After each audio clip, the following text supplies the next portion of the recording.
Subscribe करें GST platform YouTube channel को और बेल आइकन प्रेस कर लें जीएसटी और इनकम टैक्स की वीडियोस सबसे पहले देखने के लिए। Good morning friends, GST platform के यूट्यूब चैनल में आप सभी का स्वागत है। जी हाँ फ्रेंड्स, लिमिटेशन पीरियड की डेट एक्सटेंशन से रिलेटेड एक बहुत बड़ा रिलीफ जो है वो दिया गया है सुप्रीम कोर्ट के द्वारा। अगर आप सबको याद हो तो जीएसटी के अंदर या इनकम टैक्स के अंदर या किसी भी चीज के अंदर जो पीरियड ऑफ लिमिटेशन है उसको सुप्रीम कोर्ट ने एक्सटेंड किया था सुओ मोटो कॉग्निजेंस लेते हुए कोविड 19 के सिचुएशन का, जिसके लिए सीबीआईसी ने सर्कुलर भी इशू किया था कि वो जो एक्सटेंशन दिया गया है वो जीएसटी लॉ के ऊपर भी लागू होगा। अब वो जो ऑर्डर था उसे फिर से रीस्टोर कर दिया गया है थर्ड वेव को ध्यान में रखते हुए, क्योंकि वो जो एक्सटेंशन का पीरियड था लिमिटेशन के लिए वो 2 अक्टूबर 2021 को एंड हो चुका था। अब इसे फिर से रीस्टोर कर दिया गया है सुप्रीम कोर्ट में।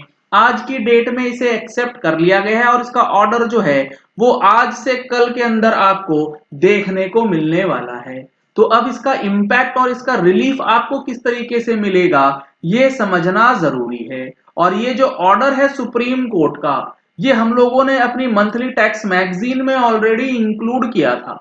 अगर आपने अभी तक मंथली टैक्स मैगजीन का सब्सक्रिप्शन नहीं लिया है तो इन नंबर्स पे कॉल करके व्हाट्सएप करके आप मंथली टैक्स मैगजीन की सब्सक्रिप्शन जो है वो करा सकते हैं। अब इस ऑर्डर के अंदर जो चीजें लिखी गई थी उसका बैकग्राउंड आपको पहले समझना होगा। ये जो सुप्रीम कोर्ट का ऑर्डर आया था ये आया था फर्स्ट वेव के टाइम पे, जिसमें इन्होंने बोला था कि 15 मार्च 2020 से लेके 14 मार्च 2021 तक के पीरियड में जो भी चीजें फॉल कर रही थी, टाइम बार्ड हो रही थी, उन सब का पीरियड एक्सटेंड किया गया। फिर 8 मार्च 2021 को जब सेकेंड वेव का आपको पता लगा तब इसे फिर से रीस्टोर किया गया और ये बोला गया कि 14 मार्च 2021 से लेकर के यानी कि 15 मार्च 2020 से लेकर 14 मार्च 21 पहला स्लॉट, उसके बाद फिर से रीस्टोर किया गया 14 मार्च 2021 से लेके 2 अक्टूबर 2021 के लिए। तो कहने का मतलब है कि जो दूसरी बार ऑर्डर आया था रीस्टोरेशन का उसमें 15 मार्च 20 से लेके 2 अक्टूबर 21 तक के बीच में जितने केसेस टाइम बार्ड हुए सबका पीरियड एक्सटेंड कर दिया गया था 90 डेज तक आफ्टर 2 अक्टूबर 2021। अब जो ये थर्ड रीस्टोरेशन आया अब इसमें आपको 15 मार्च 2020 से लेके 2 अक्टूबर से रीस्टोर होगा। अब ये कब सस्पेंड होगा, उस डेट तक के जितने ऑर्डर्स होंगे, जितना टाइम बार्ड केसेस होगा सब एक्सटेंड कर दिए जाएंगे। यानी कि पीरियड ऑफ लिमिटेशन जो है वो फिर से एक्सटेंड कर दिया गया है। अब इसका इंपैक्ट समझिए क्या है।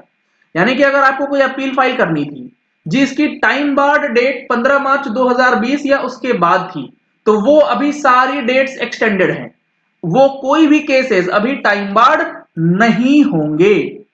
तो इसके लिए सर्कुलर निकाला था गवर्नमेंट ने कि clarification regarding extension of limitation under GST law in terms of honourable supreme court order dated 27 अप्रैल 2021।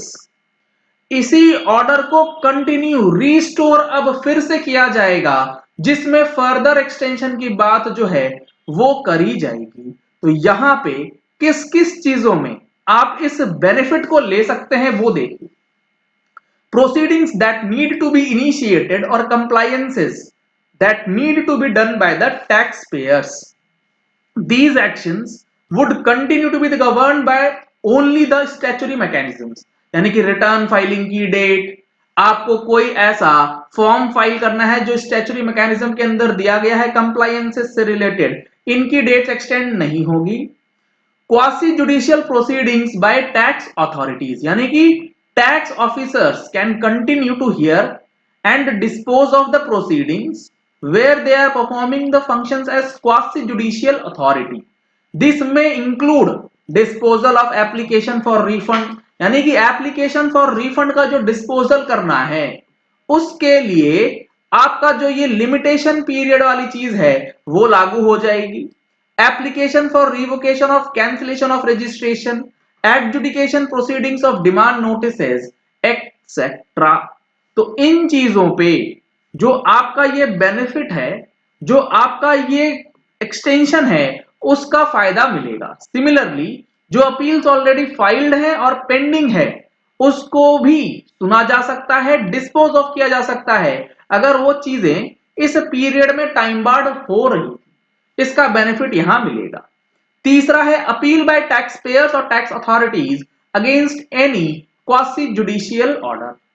आपके अगेंस्ट कोई ऑर्डर आ गया, आप जाना चाहते थे अपील में, उसका टाइम निकल चुका, टाइम बार्ड हो गई केसेस, तो wherever any appeal is required to be filed before joint और the additional commissioner appeals, JC appeals या एसी अपील्स और commissioner appeals, appellate authority for advance ruling, tribunal and various courts against any quasi judicial order or where a proceeding for revision rectification is required to be undertaken, the timeline for the same would stand extended। तो ये काफी important, बहुत बड़ा relaxation जो है third wave को देखते हुए सुप्रीम कोर्ट ने दे दिया है। इसका भी एनालिसिस आपको हमारे अगले महीने की टैक्स मैगजीन में मिलेगा जो काफी इंपॉर्टेंट होगा, बजट एडिशन। तो आप आज ही सब्सक्रिप्शन ले सकते हैं इन नंबर्स पे कॉल करके, व्हाट्सएप करके। In other words, the extension of timelines granted by the Honorable Supreme Court is applicable in respect of appeal which is required to be filed by the Joint Commissioner Appeals or Additional Commissioner Appeals, Commissioner Appeals, Appellate Authority for Advance Ruling, Tribunal and various courts against quasi-judicial order or revision filing or rectification of order under section 161, and it is not applicable to any other proceedings under GST law। तो काफी important इस चीज को समझना है, जब ये order आएगा उसकी इंट्रिकेसीज भी आपको हमारे चैनल पे सबसे पहले देखने को मिलेंगी। अगर आपने हमारे चैनल पे फर्स्ट टाइम ट्यून इन किया है तो चैनल को सब्सक्राइब करने के लिए नीचे दिया गया रेड कलर का सब्सक्राइब बटन प्रेस कर लीजिए, साथ में जो बेल आइकन है उसे प्रेस कर लीजिएगा ताकि वीडियोस की नोटिफिकेशंस आप तक रेगुलरली पहुंचती रहें। Thank you and have a nice day. Subscribe करें जीएसटी प्लेटफॉर्म यूट्यूब चैनल को और बेल आइकन प्रेस कर लें जीएसटी और इनकम टैक्स की वीडियोस सबसे पहले देखने के लिए।